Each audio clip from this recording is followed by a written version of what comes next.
মসজিদ কমিটির সভাপতি হুজুরকে বলল, হুজুর আজকে নামাজ শেষে আমার ছেলের জন্য একটু দোয়া করে দিবেন যেন ওর ভালো একটি চাকরি হয়। হুজুর তখন বলল, আচ্ছা ঠিক আছে। পরে নামাজ শেষে হুজুর দোয়া করতে লাগলো, হে আল্লাহ, সভাপতির ছেলে যেন ভালো একটি চাকরি হয় আর বেতন যেন হয় আমার মতো মানসম্মত। এটা শুনে সভাপতি পিছন থেকে রেগে গেল, বলল, হুজুর আপনি এটা কেমন দোয়া করতেছেন? আমার ছেলে বিয়ে করবে, সন্তান হবে, তখন সে এই টাকা দিয়ে কিভাবে চলবে?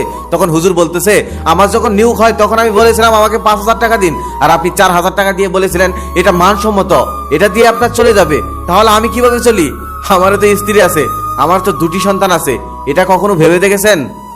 ডাক্তারের কাছ থেকে রোগের ব্যাপারে জানতে হলে 700 টাকা লাগে, উকিলের কাছ থেকে আইনের ব্যাপারে জানতে হলে 2,000 টাকা লাগে, ইঞ্জিনিয়ারের কাছ থেকে পরামর্শ নিতে গেলে 10,000 টাকা লাগে। আর হুজুররা দিনের পর দিন হেদায়েতের বাণী মানুষকে ফ্রিতেই বিলিয়ে যায়, তার সাথে সুন্দর আচরণ, তারপরেও হুজুররাই ধর্ম ব্যবসায়ী। অবাক লাগে না? আচ্ছা, যারা এমনটা বলতেছেন তারা মৃত্যুর পর হুজুরদের ডাইকেন না, দরকার নেই হুজুরদের, দরকার নেই জানাজার।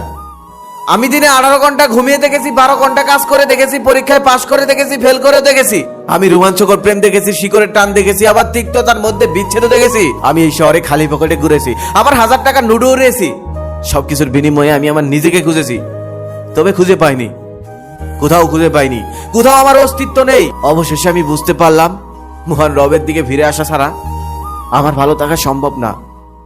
3 জন বন্ধু মিলে সিঙ্গাপুরে বেড়াতে গেল। সেখানে গিয়ে একটি হোটেলে উঠলো। হোটেলের রুম ছিল তাদের 75 তলা, আর সেই হোটেলের একটি নিয়ম হলো রাত 12টার পর লিফট অফ থাকবে। পরদিন তারা ঘুরতে বের হলো। সিঙ্গাপুরে এত সুন্দর সুন্দর জায়গা আছে যেগুলো দেখতে দেখতে তারা কখন যে রাত 12টা ক্রস করে ফেললো তা তারা নিজেরাও জানে না। তারা ভুলে গেল রাত 12টার পর হোটেলে লিফট অফ থাকবে, আর আমাদের রুম তো 75 তলায়, সেখানে আমরা কি করে উঠবো?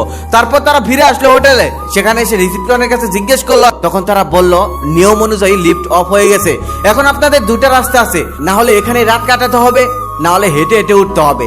তখন তারা অনেকক্ষণ ভেবেচিন্তে সিদ্ধান্ত নিল যে গল্প করতে করতে তারা হেঁটে রুমে চলে যাবে। প্রথমজন গল্প শুরু করলো, সে রাজনীতি করতো, তাই রাজনীতির গল্প করতে করতে সে 25 তলায় পৌঁছে গেল। দ্বিতীয়জন গল্প শুরু করলো, সে প্রেম ভালোবাসায় মত্ত ছিল, তাই সে প্রেম ভালোবাসার গল্প করতে করতে 50 তলায় চলে গেল। তৃতীয় জনের গল্প টল্প কিছুই পারে না, তাই সে কি করবে? তাই সে ছোটবেলার গল্প বলতে বলতে কোন রকম 75 তলায় পৌঁছে গেল।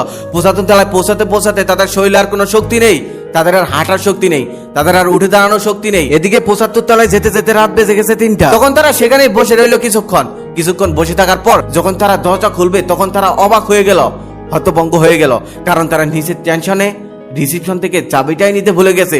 এখন তারা কি করে দরজা খুলবে? এখন আর নিচে যাওয়া সম্ভব না, কারণ সেই শক্তি আর তাদের কাছে নেই। ভিতরে যাওয়া সম্ভব না, কারণ তারা ভুল করে নিচেই চাবিটা ফেলে এসেছে। অতঃপর তখন তারা নিচেও যেতে পারলো না, ভিতরেও যেতে পারলো না, সেখানেই বসে রইল। এই গল্পটা থেকে আমরা কি শিখতে পারলাম জানেন? আমরা দুনিয়াতে এসে যারা রাজনীতিতে মেতে আছি, প্রেম ভালোবাসায় মেতে আছি, দুনিয়ার রং তামাশায় মেতে আছি, কিন্তু নামাজ পড়তেছি না, তারা হয়তো কোনো না কোনো ভাবে জান্নাতের দরজা পর্যন্ত যেতে পারবো, তবে জান্নাতের দরজা খুলতে তো চাবি লাগে, আর সেই চাবিটা হচ্ছে নামাজ। সেই চাবি তো আমাদের কাছে নেই, কারণ নামাজটা আমরা পড়িনি, আমরা তো ভুল করে দুনিয়াতেই ফেলে এসেছি। অতঃপর তখন আমাদের না চাইলেও জাহান্নামে যেতে হবে।